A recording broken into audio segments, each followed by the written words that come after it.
title.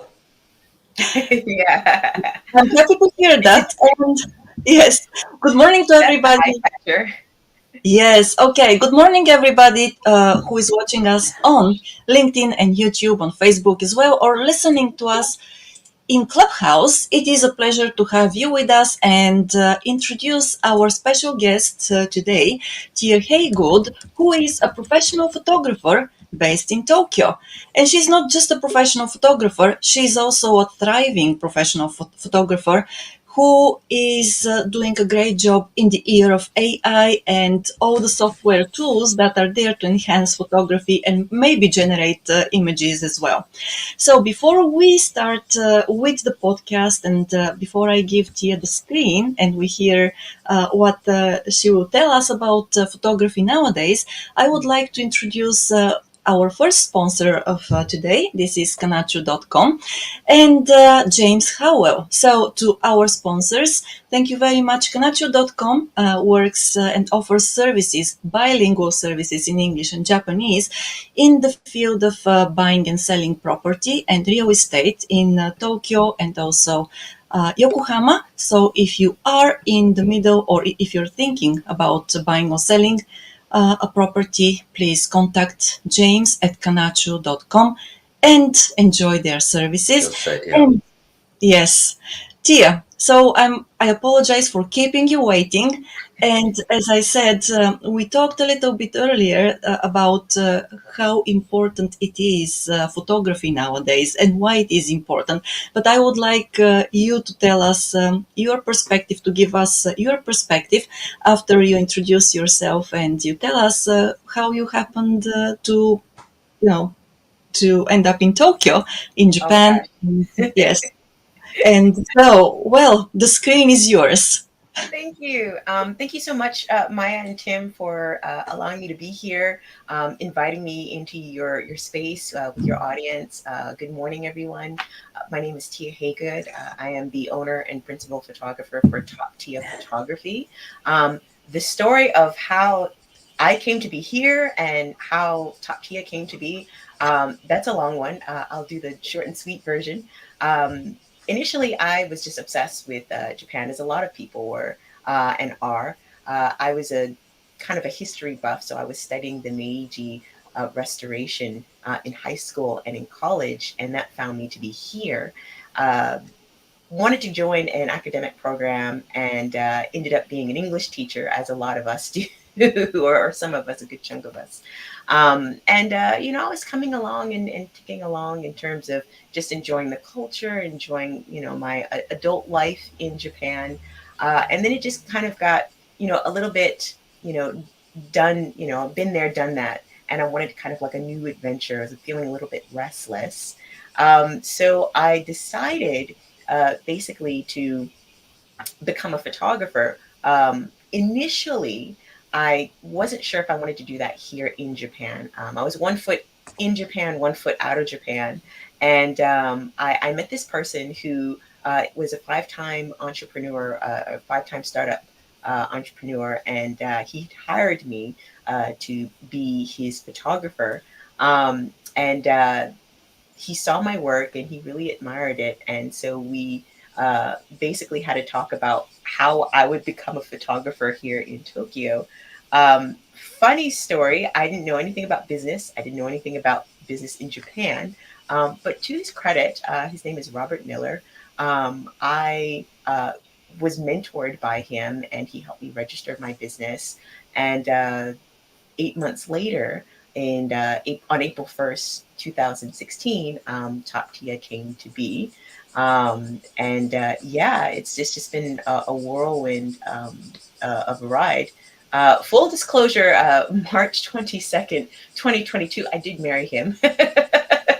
So that was another thing. Maybe he had different sites back in the day, but yes, that's how I came to stay in Japan and how Tachiya came to be.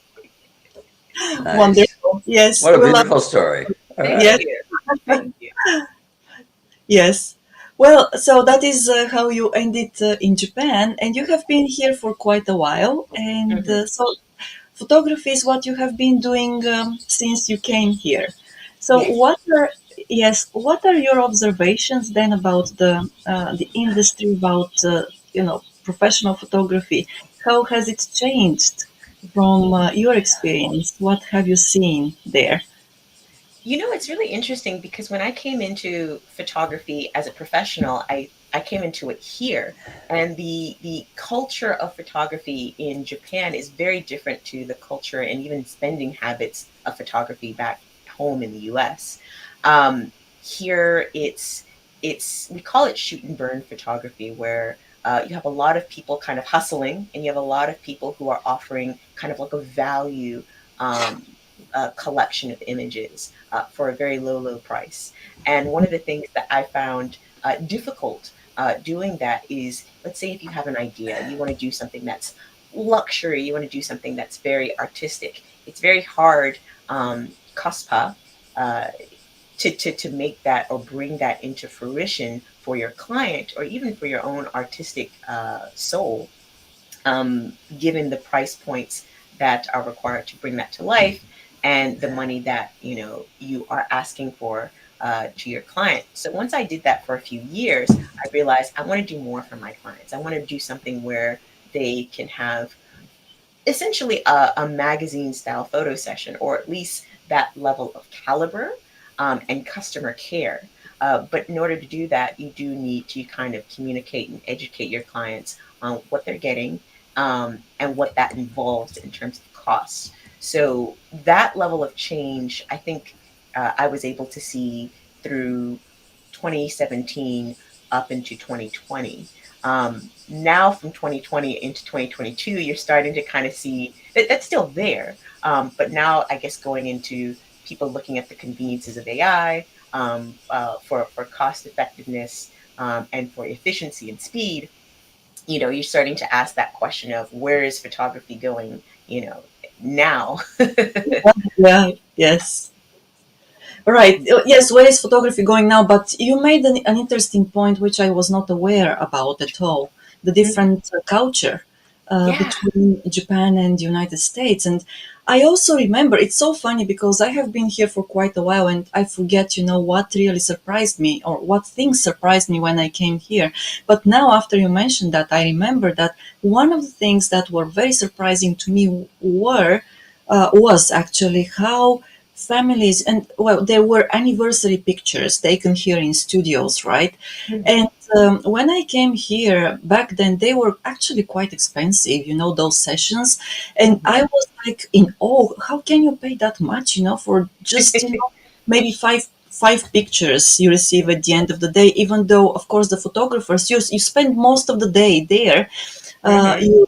You get made up, you get also well dressed, and they take a lot of pictures, maybe 100 or 200 pictures of you or your child.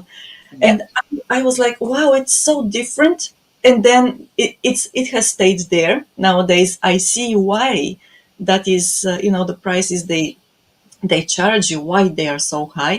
But I Mhm. also think that those prices have come down somewhat. Yeah. So, right. And I wonder, how do you think that there has been some devaluation of photographers' work here in Japan in recent years? And if so, why do you think that is? And what's really interesting is there has been kind of like a reduction in cost and pricing. I think that's really trying to compete with the market. We call it the race down downwards in terms of costs. You have a lot of up and coming photographers, people who pick up their camera and they say, "Ooh, I want to be a photographer. I don't know where I stand, so I'm going to price myself low." And so you do have, like you said, those studios where they've been around the block for maybe a decade, maybe several decades, and they're trying to compete with these up Yeah. and coming photographers. You do have a category of photographers that just aren't going to do that, myself included, where you don't want to really devalue the work and the level of skill that you're giving to your client. I found that a large chunk of that is really just educating your client on, again, what they're receiving at the end of the day. For each of my clients, I'm spending an average of 5 to 10 hours from start to photo shoot to finish. And so, for what that entails a higher level of customer care, a higher level of informing and helping clients and coaching clients what to wear, how to feel. I always joke and say 90% of my clients hate being photographed. In the Yeah. 10 hours of our time together, or of the time that I'm working on their project, it's me really getting you into a space of being excited about being photographed and seeing yourself in a light that is positive. Another note, just going back to that anniversary photo session or the family photo session, I have a Yeah. lot of clients that are like, "Look, my kids are bonkers. Please be advised." And I'm like, "No, I want the bonkers children. This is how we're going to make it work. This is what we can do. This is how we can tailor the session to your child's energy, to your children's needs." So those kinds of conversations are really important to really prime your client Mhm. beforehand so that they feel at ease versus really just coming in and Right. and not knowing what to expect and being at the mercy of whatever the photographer has available. So you do want to be informed, and that level of information and care it is very valuable. Mm. Yeah, I think it is personally from my experience because I'm one of those people who don't like to be photographed.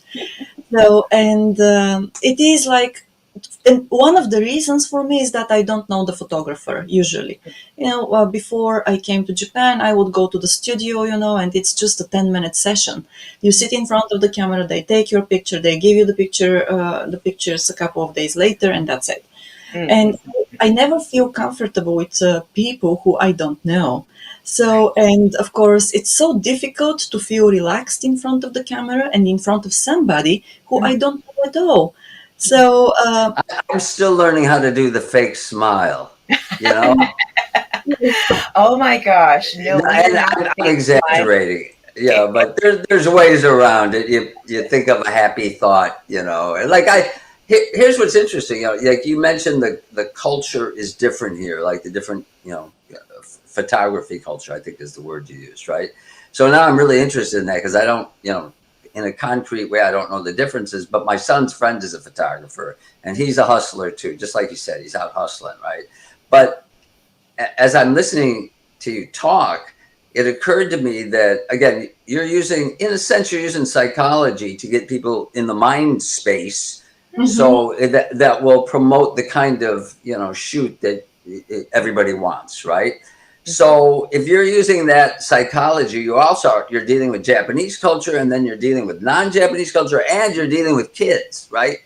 Those Yes. are three different, I think, approaches and skill sets. And, mhm. you know, am I ascertaining it in the proper way?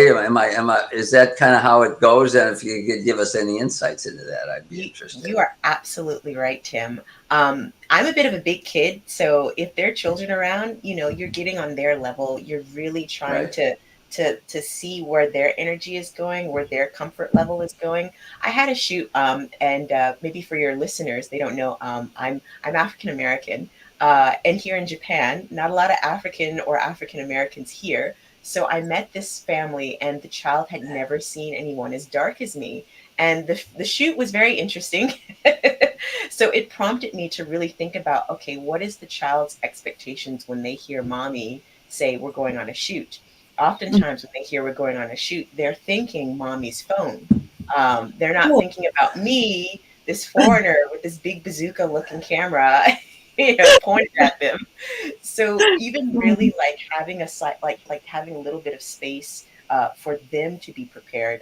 I've got a friend of mine. He did this cartoon of me and a montage or a collage of just different images of me at work, me at play, so that even they can be comfortable with me when I get there. Same Hmm. thing for mom. Mom is always in mom mode, and I'm thinking about what mom's worries and pain points are.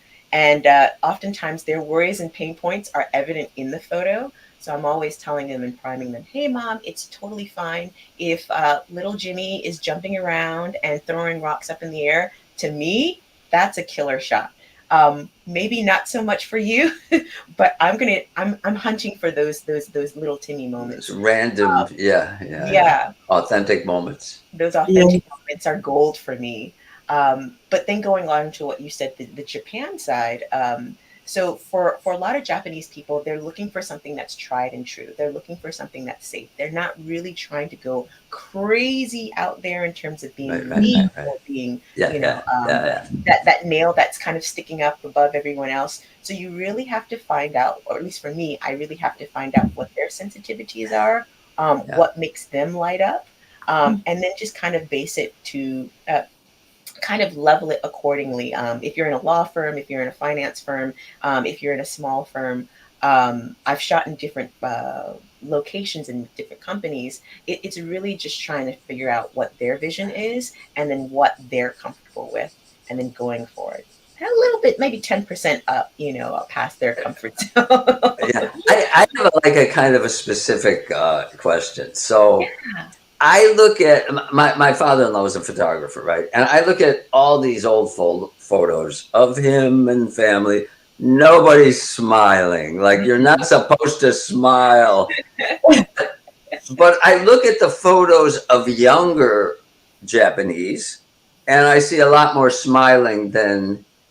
Have you seen that trend? And do you ever, is that a challenge? Like you want them to smile or they don't want to or whatever? Just, Oh, this is one of the good points about investing in your relationship before the photo shoot is you really yeah, want to kind of see what kind of person they are. Are they someone who smiles a lot? Are they someone who just wants to have smiling without teeth or with teeth?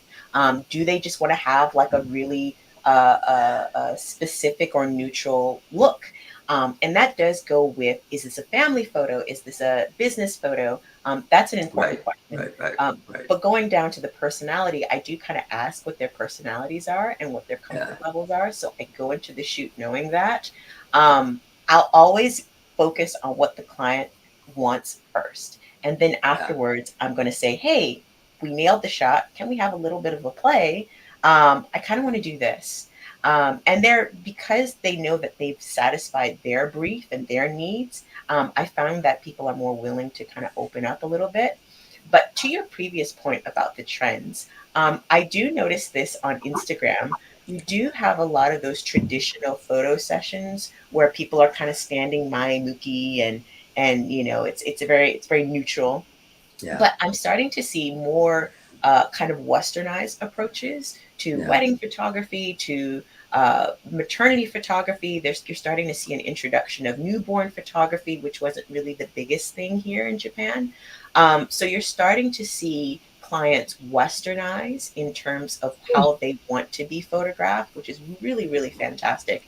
Even the guys, there's a photographer who I follow on Instagram, and he does these really funny kind of role plays where he's trying to get the bride to understand how he wants to pose, how he wants her to pose with the groom.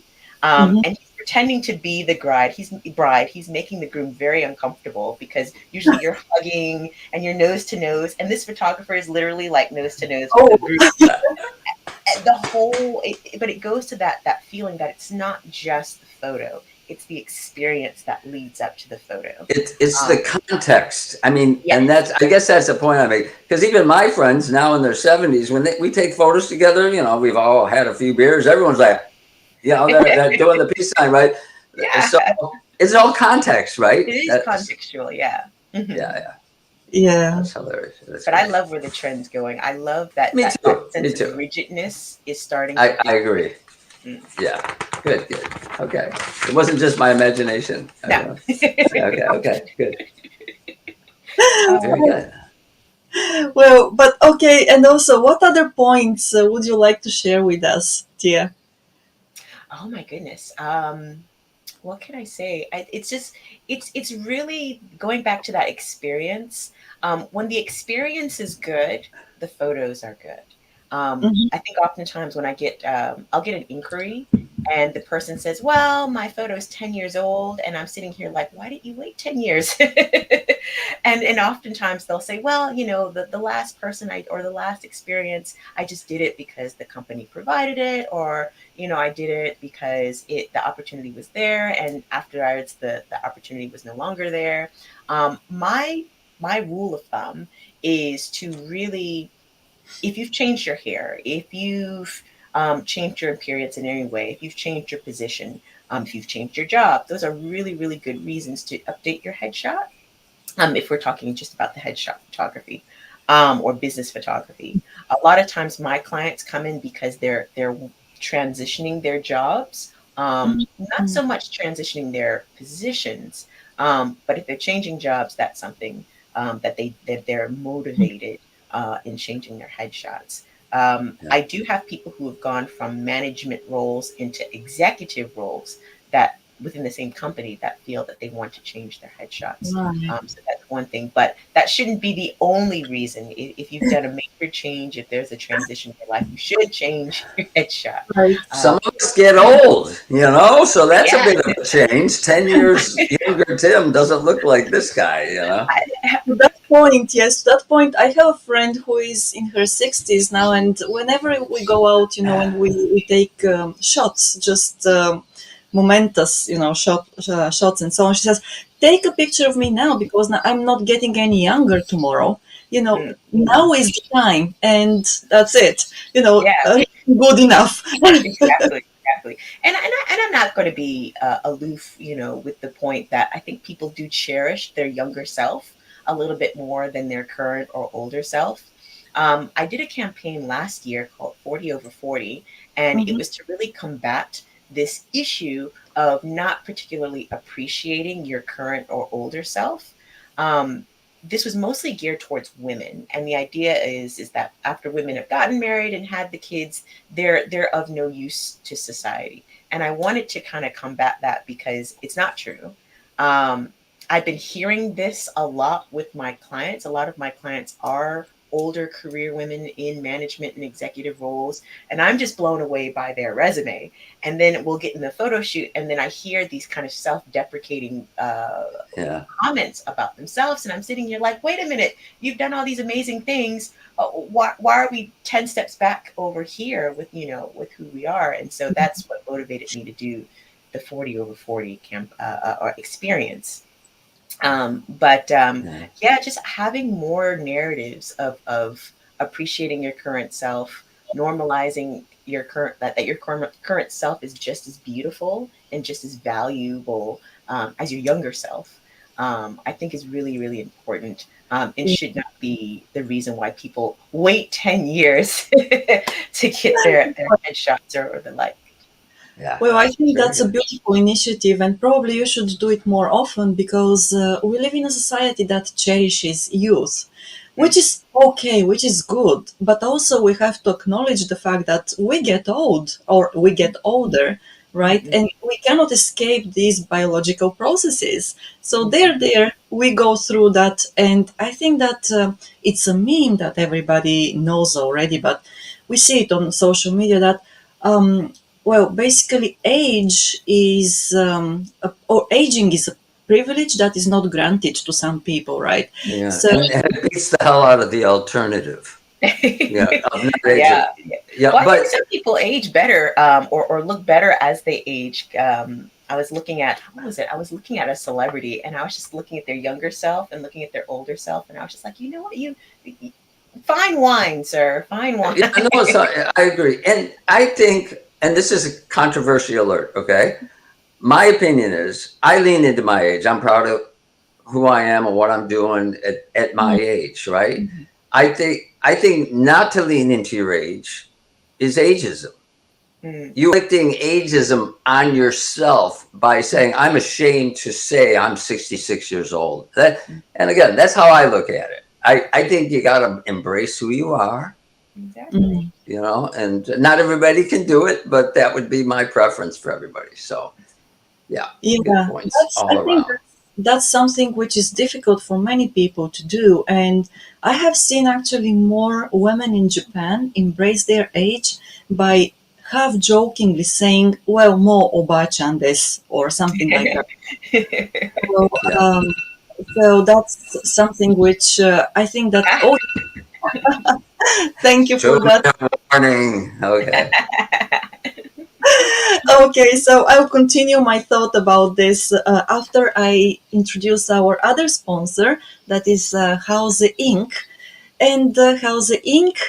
Offers also bilingual services in English and Japanese for people who don't feel confident enough to speak Japanese, or to Japanese who don't feel confident enough to speak English. However, Houze offers custom home design and construction and renovation, plus commercial building construction. If you want to benefit from their services, please contact Hana Oroshizawa Howell on LinkedIn, and you'll find also their contact details on YouTube in the description of the video. I strongly encourage you to connect with Hana and James from Kanchu.com and work with them when you're ready. You So, can trust them. We do. So we guarantee they will do you right. Oop. yes. So, yes, and I was going to finish my thought about once again, here we deal with different cultures, and maybe in Japan, it's a little bit easier for women, to have jokingly acknowledge their age. And then in the Western world, I find it more difficult. Of course, you Maybe. never talk about age there, right? It's a kind of taboo. Mm, You Yeah. cannot ask people how old they are and so on. So, but yeah. that's a different topic from photography. Yes, but yeah, Tia, I think that you did. I mean, that was a great initiative, and I wish and I hope that you do it again. Mm. And Yeah. yes. So Yeah, And I'm hoping to do it again this year. I've got a different project that I'm focusing on, but there was a waiting list yeah, for that initiative, so I think I should do it again. definitely. Yes, yes. I'm sure that you'll get even more people this time, because the second time is the magic. If you had a waiting list the first time, then I'm sure that people will be happier, and even more comfortable working with you again to get their shots. yeah. So, And I just wanted to like mention that I've noticed, because we were talking about like in the age of AI, how you're succeeding. And one of mm, the things I'm noting, AI is a tool, great, but you're using non-AI, analog world, human touch, strategy, not just a strategy, but offering these. That's how you're adding value, Mhm. right? You're yes, filling a space that AI can't fill. Mm. And I think that's really important. Anybody who's lived in Japan sees how service is done here. Mm. And if you pay attention, it impacts you. And if you are offering a service, even almost without thinking about it, that's kind of the standard you have to adhere to. And so it Exactly. raises your level, right? So hats off to you, because I think that's one way to, add value, is by not competing with AI, but filling spaces where AI can't go. Mm. Maybe that Yeah, makes sense. Yeah. it does. It does. And that's not to say that I don't embrace AI in certain No, no, capacities. yeah, yeah, yeah. Mhm. It's a tool. It's another tool in your toolbox, right? Yeah, exactly. Yeah, Exactly. cool. yes. So, Okay, and then another thing is that I also wonder. Well, in addition to, so you basically use digital cameras, Mhm. I believe, not film, because it's very difficult to find film anymore. Mhm. But with the digital cameras, and so do you have? I'm sorry, this is probably your professional secret, but you have one camera with different lenses, or do you have different cameras with different lenses? What is the magic, or what Oh, helps you create that magic for your customers? that's a great question. Everyone has a different tool. I know some photographers who use their smartphones. I know photographers who use digital cameras, disposable cameras, film cameras, 4x5 cameras. So the depending on the photographer, you have a different tool, or they have a different tool. For me, I'm more traditional in sense of I have a DSLR camera, which is a digital camera. And then I also have a mirrorless camera, and they both function pretty similarly. They both have interchangeable lenses that I change depending on the situation or depending on the vision that I or my client wishes to convey. And yeah, I that those main tools are accompanied by a variety of accessories and other tools that I've accumulated over the years. Well, that's great, because I myself have a semi-professional camera, and sometimes I try, to take pictures, and of course, depending on the lenses. So I have discovered that sometimes it's easier to take a picture with my iPhone, in situations, and the pictures are much sharper uh, compared to certain types of lenses that I use on my camera. So, Mm-hmm. which is also funny, and it was a strange discovery, and counterintuitive because we are, yeah, I know that I'm not a professional photographer at all. I just like, taking pictures and that's all. And I'm by no means, in no way good at it. But it was interesting, a very funny discovery to me. So, but I want to ask you, so what are some tips that you would give to people who want to take good pictures? And maybe this is a too general a question because nowadays, of course, everybody has their iPhone, right, or a Yeah. smartphone and the camera there. But Mm-hmm. still, some people do like to use their cameras. Mm-hmm. So, for the two types, maybe what are your tips for taking good pictures? Really? Oh my goodness. Yeah, very nice open question. So one of the things I would always ask people is what are you trying to capture and how do you want to capture it? Is the way of capturing it important to you? For a lot of lay people, they're really happy with just their phone. They want that memory, they want that quick ease of putting it on social media. So that's really nice for them. For other people who did invest in the expensive Canon or the Leica camera or their rangefinder camera, what I would tell them is what are you trying to convey and what is the situation as you're trying to convey it. So what do I mean by that? I mean essentially, what's the weather like? What's your lighting like? Light is always going to be the first question you ask after you determine your subject.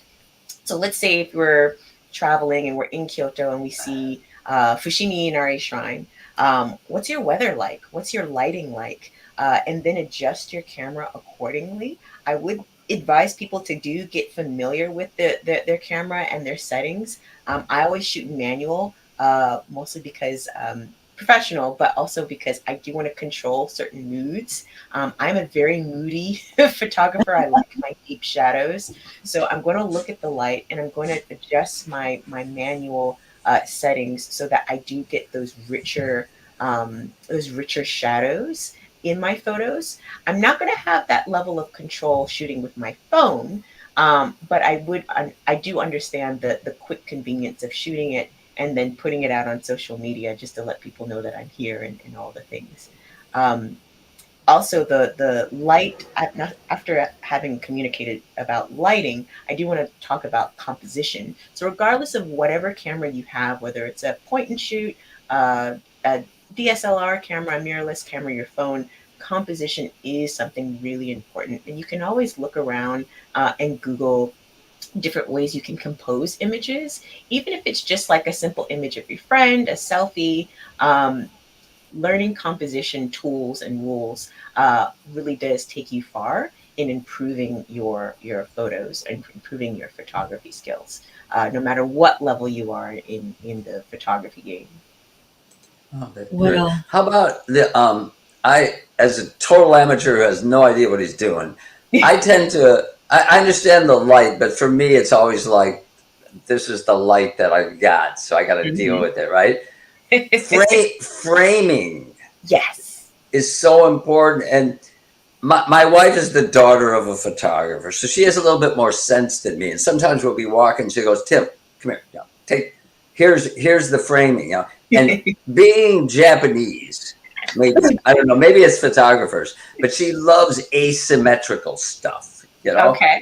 She doesn't like symmetry. That's not her thing, right? Because it's Right. not interesting to her.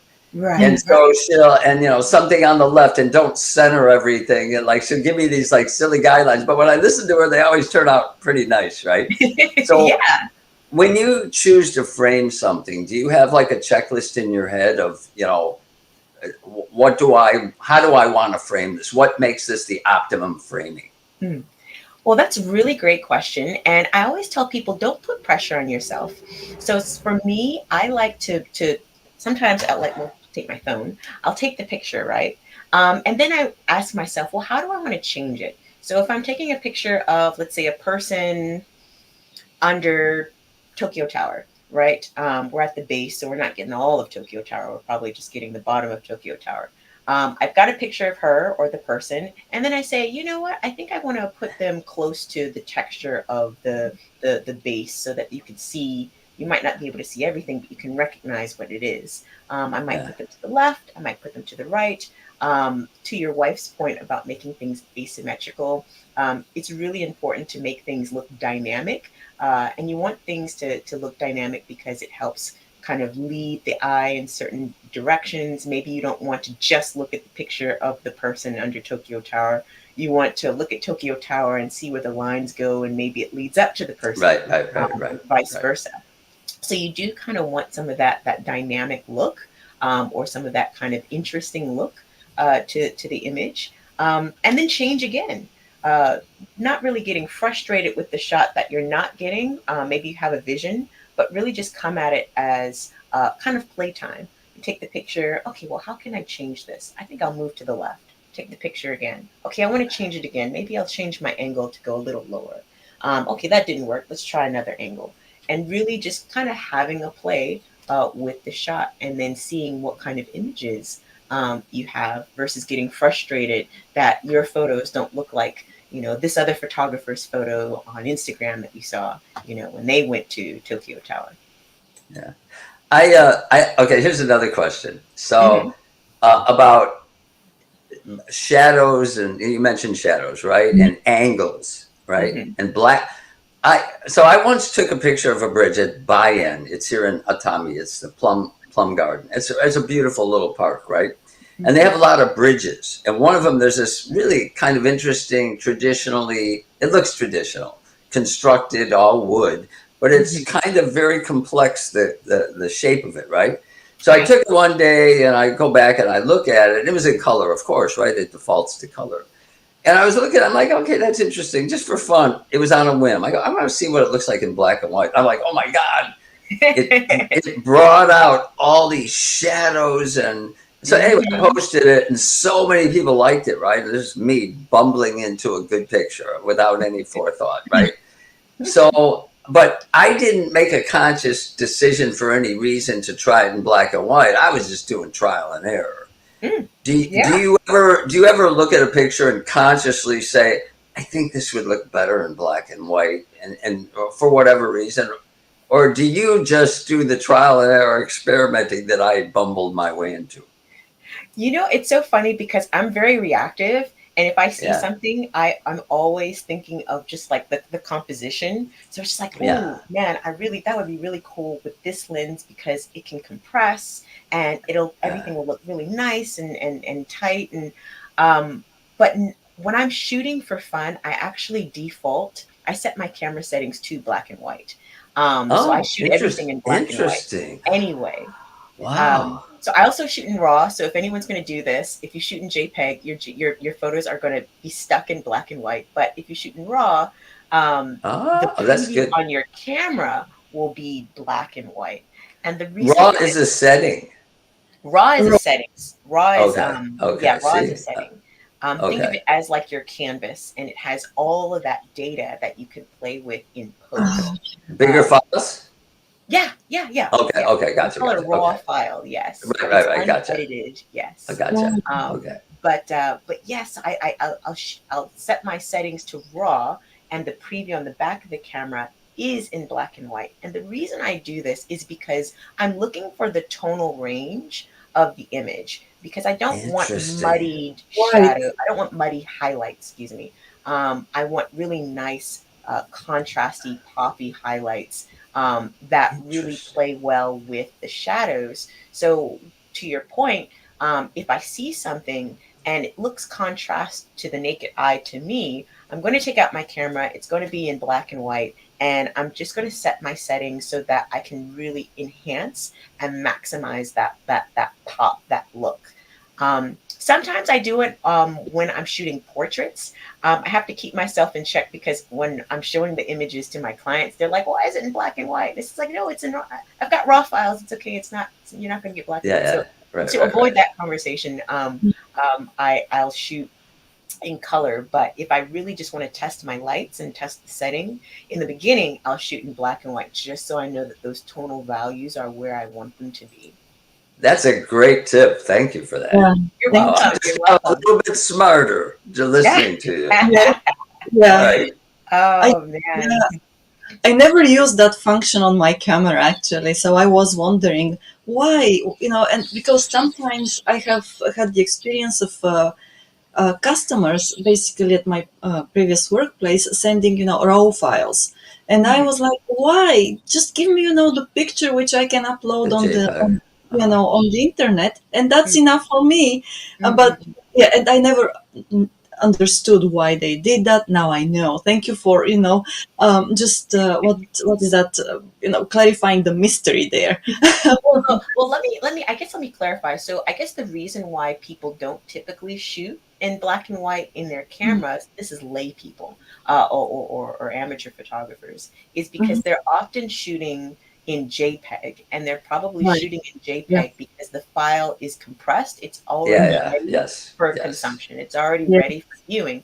The problem with shooting in black and white on a JPEG is that it's stuck.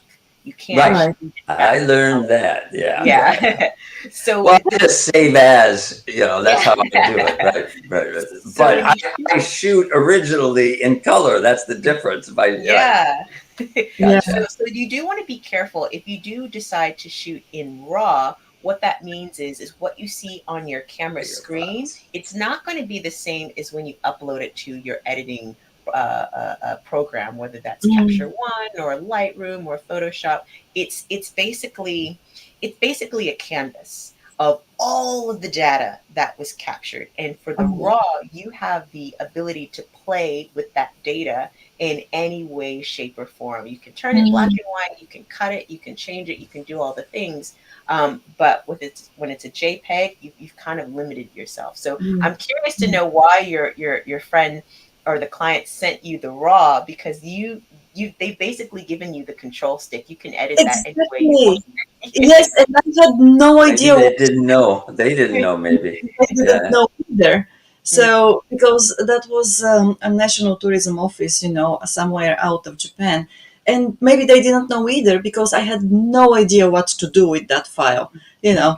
And so, anyway, or maybe they did it by mistake, who knows? Because when I asked them, to send me a JPEG file, they said, okay, just give us a bit of time and we'll do that. And of course, later they did.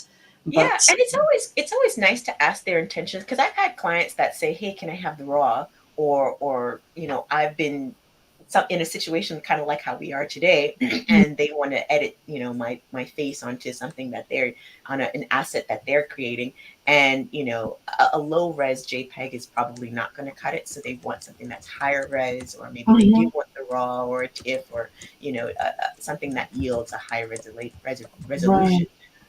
So it could be intentional as well. Yes, we have a question on LinkedIn from Hiroko-san.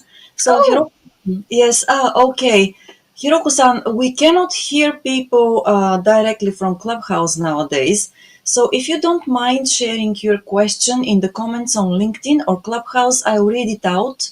Just a moment, because these two platforms do not collaborate nowadays. Just let me Yeah, see. they're incompatible. Yeah, They're incompatible, unfortunately. unfortunately. Yeah. Yeah. Yeah.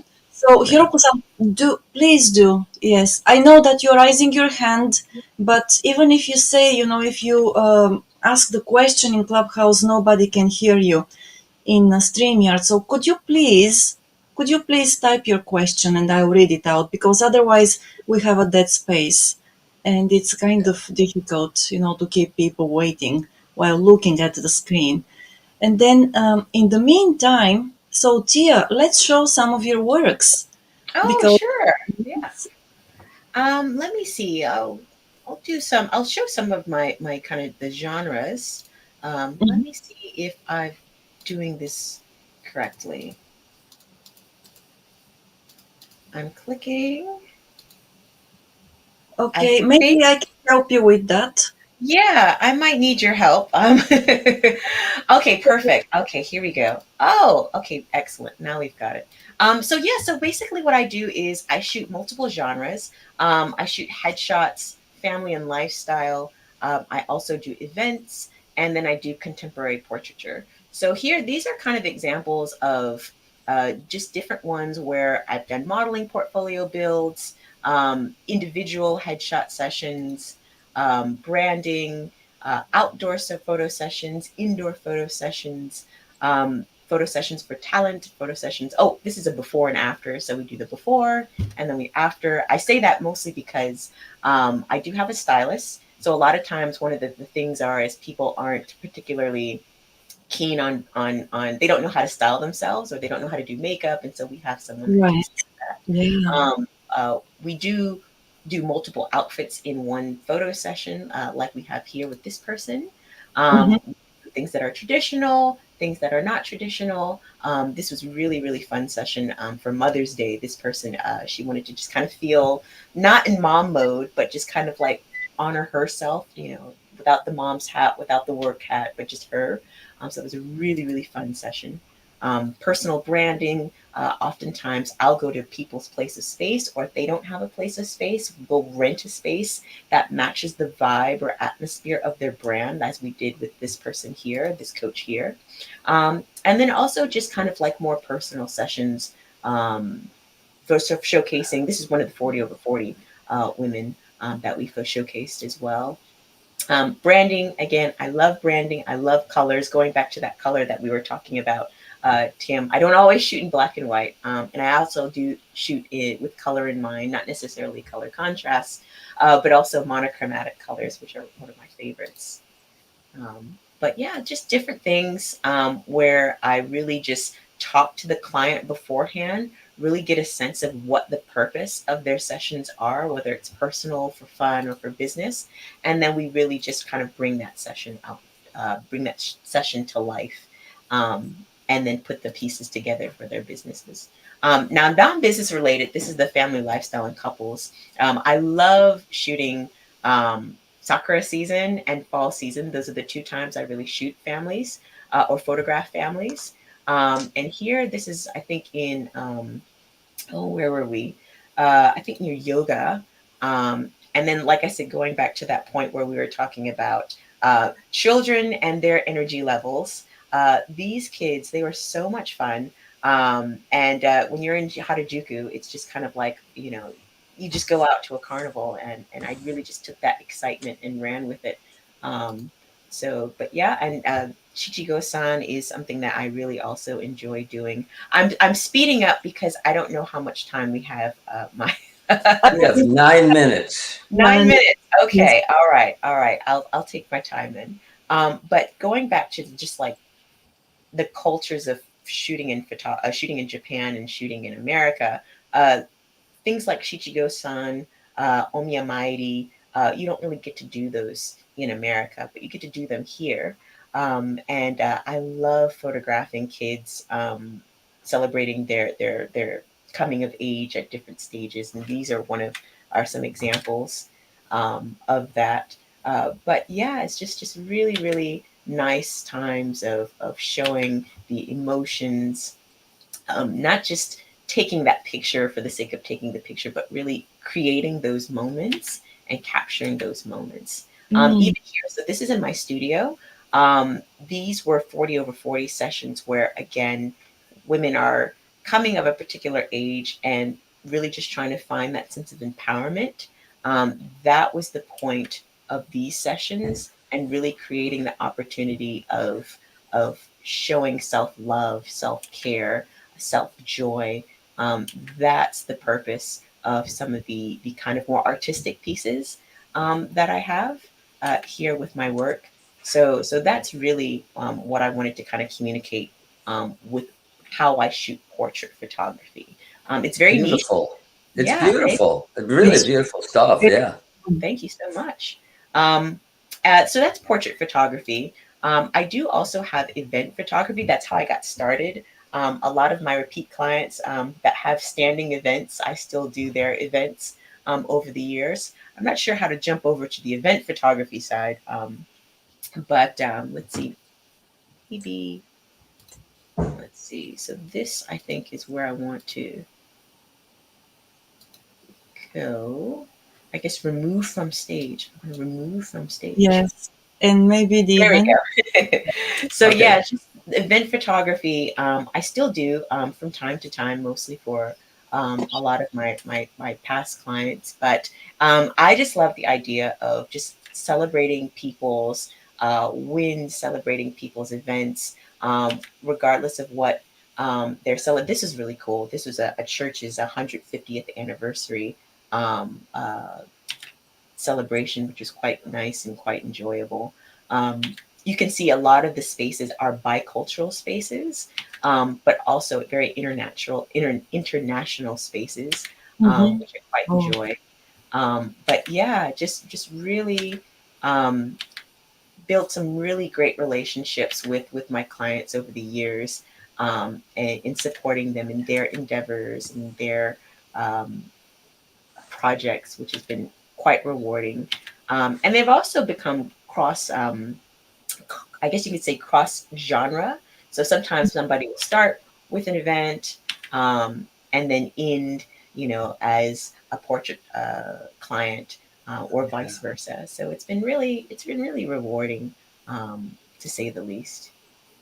Yeah, wow. in addition to your, your beautiful pictures, I I feel like it's really impressive that you were able to build a business here, because I Yeah. think a lot of people, there's a lot of talented people who don't know how to build a business, and so they can never get to where you got. Mhm. Is there any pointers you want to give to people? Obviously, I mean, some of it I think you're going to be preaching to the choir. Building relationships is just so important. Even in the U.S., salespeople know building, but I think even more so, it seems like in Japan. Personally, my business was word of mouth. Yeah. Almost everything was word of mouth. So is that kind of what happened to you? And how do you, what do you attribute your success? Uh, That's a yeah, great in building question. this business. Yeah, Great question. I think for me, it was always really treating people like they were my best friend and really understanding them on understanding each person on a deeper level than just here, I'm here to take photos. Here are your photos. Goodbye. Um, I've always wanted to have a community with clients, places where they can connect with each other, connect with me, not feel ashamed of their sensitivities, and things like that. And so I feel like that feeling was communicated, and then people wanted to share that experience with their networks. When people are looking for a photographer, oftentimes people are like, "Oh, go to Tia, go to Tia, go to Tia. She'll take care of you." That level of support, that word of mouth, really got me far throughout the years, and I've been so grateful for it. Just really nourishing the community that I am a part of, has been very humbling. But even with that said, I think oftentimes people get discouraged when they hear no. You have yeah. your work, you share your price, or your value, and then you hear that no, and then it's just like, oh no, okay, I've gotten a no. I need to change my price. I wouldn't feel discouraged with the no. Maybe there's a reason for that no. That person might not be the right client. They Mm. might not be the right fit. Right. Really Exactly. just understanding who your clients are and really understanding what their pain points are and knowing how to educate them on what it is you offer and how they can value it. I get no's all the time. I still get So, no's. how long from the time you started your business did it take you to get to? I know it's not a definable term, but critical mass, where you were like, okay, I can make a living doing this. It took, I want to say 3 years. Okay. And that was Ichinoweni me. Mosannen. Yeah, 3 years. Yeah, Okay, yeah, good, it took good, me good. 3 years. It took me 3 years because no one really knew me that first year. I was coming in from an English teaching background, jumping into a very international space in Yeah, Tokyo. I was yeah, teaching English in Kamakura, and then coming up into Tokyo sweet. and just getting to know those spaces. It took a lot of time. It Okay, took a lot of networking. It took a lot of really just showcasing my worth and showcasing what I do and having people like and trust it. So yeah, it did take some time. If people want to get a hold of you, I think I encourage that you have a LinkedIn profile. So everybody check out Tia's LinkedIn profile. And I'd be remiss not to do a shout out to Richard because Oh Richard yes. Yeah, introduced us to Tia. So thank you so much, yeah, Richard. As you yeah, can see, I know you're listening. Tia is a great speaker. So you blew us out of the water. I really appreciate that. yeah. So, Thank you, Great. Richard. Thank Yeah. you. Thank you. And we have one question from Hiroko-san before we, yes, we say goodbye to everybody for the day. So Hiroko-san writes, whenever I visit my partners or business partners in the US, I see family photos on their desks. All of them have family photos there. We don't do that here in Japan because it is embarrassing to put photos. yes. So So that's so this true. is a cultural difference. What are your Uh, thoughts about this? My wife says the same thing. That's why I laughed. So the question is, she's noticing that her Western coworkers or clients, partners, Yeah. have family photos in their office, but not so much in Japan. Um, Mm-hmm. that is a really good question. I'm not 100% sure why, but if I had to guess, and this is a complete guess, hold as little or as much stock in this as you wish. Um, but I feel like it goes to that sense of community, or that uchi wa uchi, soto wa soto.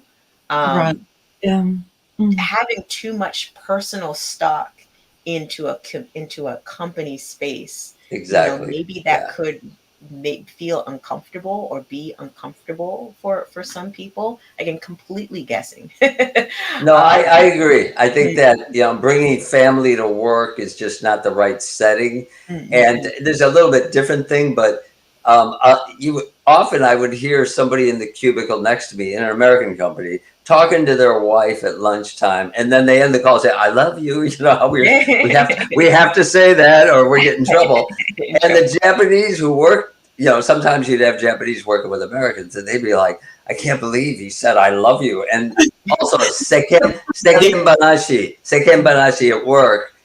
It's Yeah, kind of a no-no. Like your work is personal work space. and home is home. Yeah, yeah. Yeah, So your it kind personal of space. tracks. Yeah, yeah. Yeah. I think it's Yeah. a funny observation, though. I agree. My wife said that all the time when we And lived in the now that you U.S. say that, Hiroko, I'm going back to like all the offices that I've been to, just doing headshots, and I'm looking. You see the credentials. You might see one or two things that highlight a hobby, very minimal. But you also see a lot of work stuff. You see the computer, you Mm. see files, you see everything. Yeah, that's true. And even in biographies, because sometimes I'll read bios, or I'll stalk my clients, just to kind of learn them before we do the consultation. And a lot of my Western clients, they talk about their family, they talk about their life when they were a kid, they talk about what they do as a family. But you don't really see that in Japan. You see, this is the company and this is the project, and not to make Japanese people seem like robots or anything like that, but you do notice that difference, family Yeah. space inside work and professional space. Yeah, Yeah. and even like if you look at my bio on LinkedIn, my English bio is very playful and kind of goofy, but my Japanese bio is really majime to the point. Mm, Like mm. they don't match at all. It wasn't a Yeah. translation. I'm talking to two different Yeah. audiences, so I Well, get it. Yeah. yeah, Mhm. every space here is strictly designed, and it is what's that, defined for Mm, its purpose. So mm, yeah, I Yeah. remember my previous workplace, one of our directors, the division directors, I went through several because I was there for 14 years, but he put up a picture of his son, who had he won a medal in one of an athletic competition here in Japan, and he put the picture, on the wall behind him, and then everybody was like, "How can he do that? This is his office; it's not his home. That's mm. strange." And I'm like, "Wow, what's going on?" So that was the first time when I actually noticed paid attention to the fact that, work and the office, the workspace is only for work and not for Yeah. this Yeah. any Yeah. affection of family. I think that's a good example, but I also think there's one more thing going on, and that is you're not supposed to brag about your family members publicly, even if you want to. You're supposed to, you're supposed to be humble about yourself. And since your family is part of you, it's a collective unit, then your whole family, you have to. So my wife used to see the bumper stickers. I'm the proud parents of an honor student at blah, blah high school. And my wife didn't like it. It rubbed her the wrong way. Just quietly let your kids excel. You don't need to brag and advertise. Like, it's just a different sensibility. So there may be some of that going on too. How dare him brag about his kid at work, And you know what? And this is the last thing I noticed because it just popped up. So I do volume headshots. So I'll go to the office and I'll photograph different people, the teams at the office. And one of the things that I try to do to get people comfortable is I try to ask them about themselves. So I ask them about their hobbies. I ask them about what makes them excited. And sometimes, depending on the companies, other employees or the coordinator are in the room with us. And these are the first times they're hearing about their coworkers' hobbies. And some coworkers have some really cool hobbies. Like there was one person, she races Formula One, or not Formula One, but I guess she races the cars that they use similar in Formula One. There was one person, they play guitar at like this like local bars. Like really, it's not just like reading and watching movies. It's like really cool hobby. Right. And these are the first times this is the first time that their team members are hearing this. And I'm hearing it within the first 5 minutes of me. Yeah, interesting. Yeah, different It's really context. wild. Well, Maya, we've been having so much fun. We went past 9 o'clock, which is okay. We're loosey goosey here, but it just means it was a really fun talk. And I know that we got to shut it down, Maya, because our listeners they have to get to work. But thank you so much, Tia, for today. Like, I hope you'll come back because this was great. I really enjoyed it. And you're a great speaker. Thank you. And thank you again, Richard. And I know we gotta close with our sponsors, but Maya, did you have any kind of final words before we do that? Yes, I want to say that I still have a couple of more questions to you, Tia, so which I hope to ask next time. Okay. Come to be, our speaker. So yes, I'll keep them for, the next session. So, all right. And thank you very much, really, Tia. And Richard, thanks for connecting us with Tia. Thank you. It's been really fun to talk with you. And, we'll continue this. And to everybody who watched us, who listened to us, thanks for being with us on Wednesday morning, August 7th. Now we're going to let you go about your day. And if you found this conversation interesting, share it with your friends. And we can't forget our sponsors, though. Right. I'm not going to forget them. But I wanted to say that please connect with Tia if you haven't connected with her yet on LinkedIn. And take those pictures of you. Love yourself. And, you're not going to regret that, 2 or 3 years later, or even 10 years down the road. So it will be you, authentically you, with Tia. So thank you. And, now it's time to once again say thank you to our sponsors, Kanagawa Chuo Jutaku. Kanchu.com, Kanchu.com with James, and Houze Inc. with Hannah. Them too, if you are thinking about buying or selling real estate, or if you want to redesign your home or design it, contact James or Hannah and you'll get bilingual services. Thanks for everything, and we'll see you once again next time. Thank you, everybody. Thank you. Have a great day.